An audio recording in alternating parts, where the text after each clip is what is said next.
Oke, halo Bapak Ibu semua, apa kabar?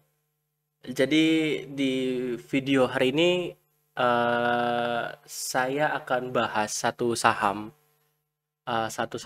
yang menurut saya menarik. Jadi biasanya ini adalah series ini ya, saham roket atau tekor. Jadi di episode-episode sebelumnya itu saya ada bahas saham satu, Tama sama Truk. And then di video itu juga saya mention tentang saham Jaya, Kebak waktu itu yang cukup menarik dan berpotensi. Nah, sekarang di episode kali ini saya akan bahas satu saham lagi yang menurut saya menarik. Cuma perlu teman-teman ketahui.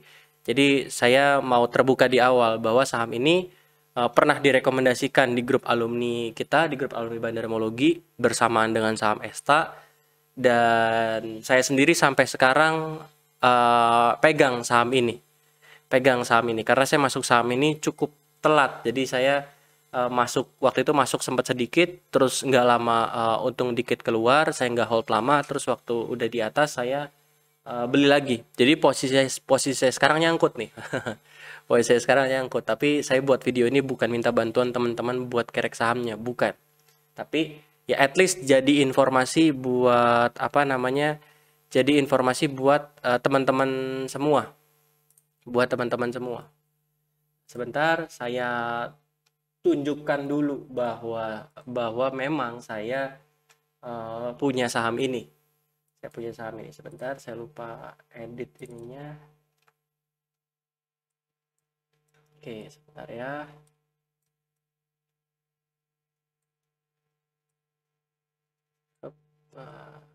Oke, sorry.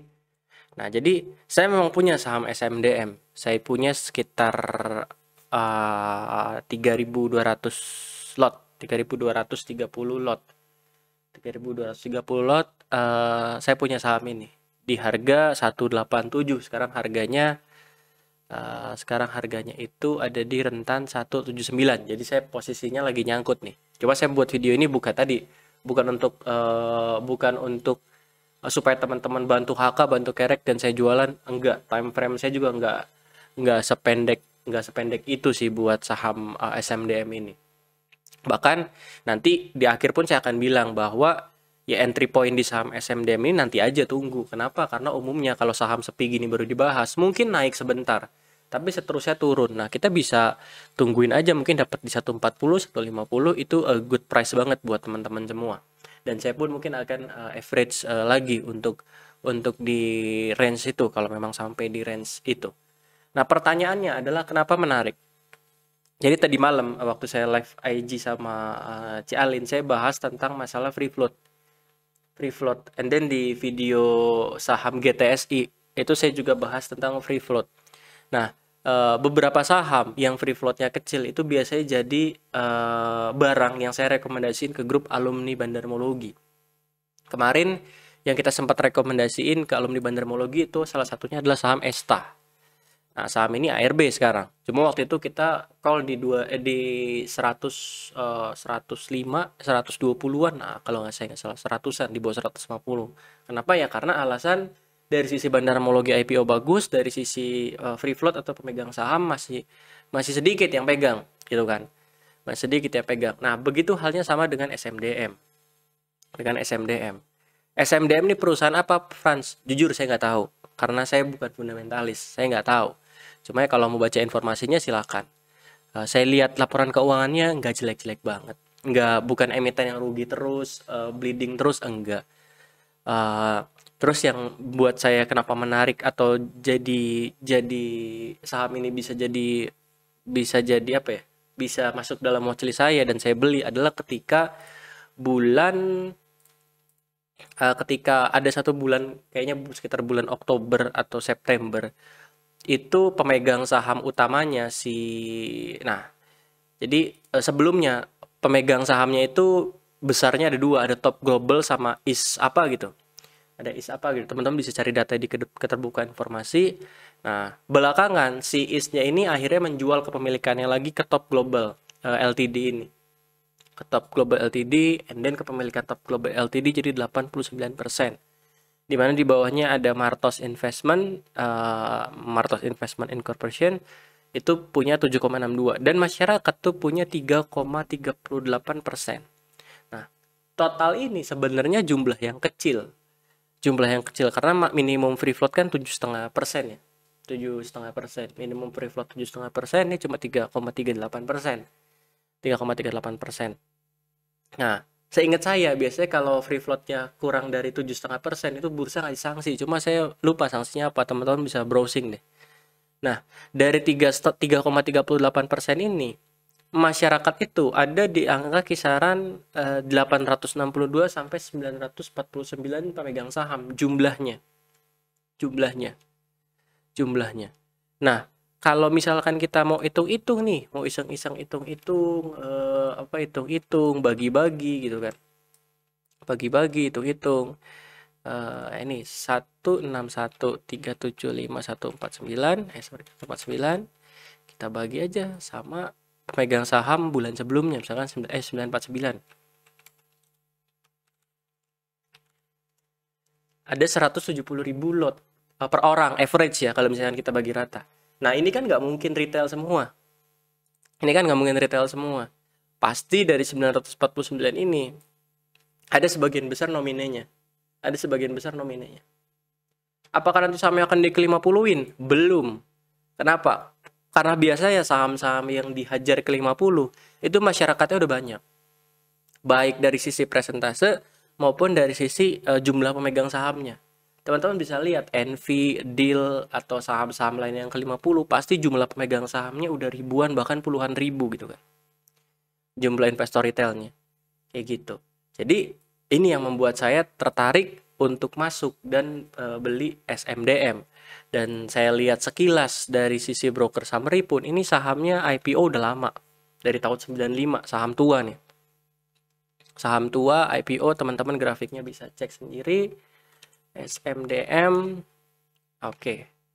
Bisa cek sendiri grafiknya. Sebelumnya saham gak liquid. Main di area 500 sampai 1500, and then turun. Sekarang mulai ya ada lagi bid overnya, mulai ditata lagi bid overnya. Seperti itu. Ini SMDM. Jadi alasan utamanya memang karena free floatnya kecil bagi saya. Bagi saya free floatnya kecil. Tapi kekurangannya apa free float kecil ini? Pertama, masuknya harus pelan-pelan. Kenapa? Karena jumlah pemegang sahamnya sedikit. Barangnya banyak dipegang sama nominenya, akhirnya ya bid overnya tipis-tipis. Gitu kan. Bid overnya tipis-tipis. Tapi nanti kalau harga sahamnya naik, pasti bid overnya tebel. Itu hukum market. Harga naik, pasti pelaku pasar pada nyamperin semua. Gitu kan. Nah, and then apalagi? Misalkan, Pak, tapi kita lihat di naik ini udah ada distribusi atau belum ya? Tinggal kita lihat aja data broker summary bisa terlihat dengan sangat jelas gitu kan. 11 SMDM. Ntar mungkin kurang besar, saya gedein dulu ke angka 16. Oke. Sip. Oke. Nah, kalau kita lihat di sini, ini pun kalau ada ini anggaplah retail, tapi ini pun mix. Campur-campur. Jadi memang belum ada distribusi yang signifikan dari kenaikan yang kemarin. Bahkan kalau kita lihat ini banyakan TikTok retailnya kemarin. Banyakan retail TikToknya, banyakan investor retail yang pulang baliknya.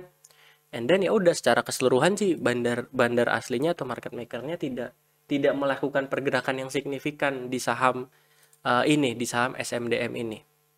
Kayak gitu. Jadi SMDM apakah masih menarik? Bagi saya iya. Tapi teman-teman harus tahu saya punya posisi, gitu kan. Tapi saya punya posisi pun saya akan nilai bahwa saham ini menarik dari sisi pemegang saham atau free float. Gitu kan. Nah, kalau teman-teman mau ikut gimana? Ya, saran saya tadi seperti di awal. Biasanya kalau saham gak liquid dibahas kayak gini bakal gerak. Ya kan, bakal gerak. Teman-teman jangan langsung beli waktu sahamnya gerak. Ya kalau mau beli pun silakan. Cuma kalau saya sih tidak menyarankan. Kenapa? Karena rawan untuk koreksi. Kenapa? Karena naiknya gara-gara baru dibahas saya gitu.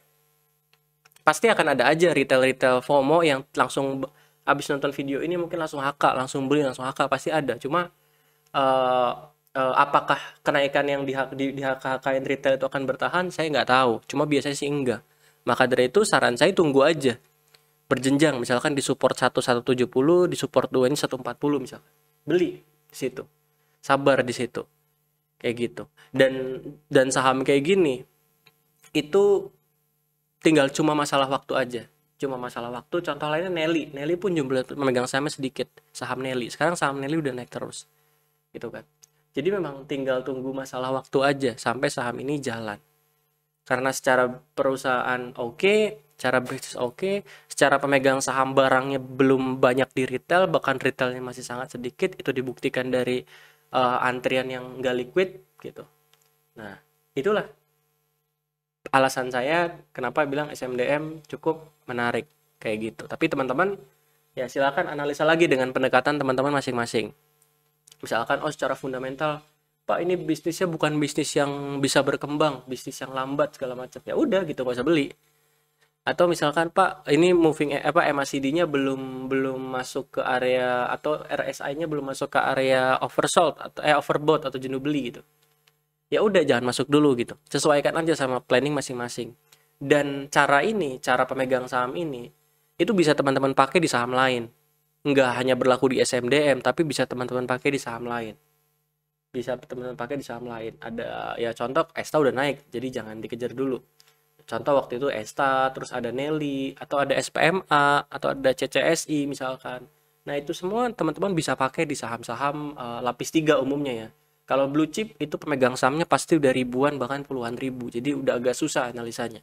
Tapi buat saham-saham yang baru IPO setahun, 2 tahun, 3 tahun ke belakang, teman-teman bisa cari opportunity, bisa cari kesempatan di saham-saham yang mungkin bandarnya belum untung, atau mungkin bandarnya punya agenda entah jual ke institusi atau apapun. Itu teman-teman bisa baca, bisa telisik lewat data kepemilikan ini dan jumlah pemegang saham ini gitu. Dan kekurangannya tadi satu, tidak liquid, itu hati-hati seperti itu. Paling dari saya cukup. Sekali lagi saya warning ke teman-teman, jangan main asal HK karena saya beli. Time frame saya panjang, jadi jangan asal ikutan. Sesuaikan sama plan masing-masing dan sesuaikan sama metode analisa masing-masing. Kalau nggak cocok nggak usah ikut, kalau cocok silahkan ikut, seperti itu. Dan kalau rugi nggak usah nyalahin, karena kalau untung pun saya nggak dapat apa-apa dari Bapak Ibu, seperti itu. Gitu dari saya cukup, semoga bermanfaat dan sampai ketemu di video selanjutnya teman-teman. Salam.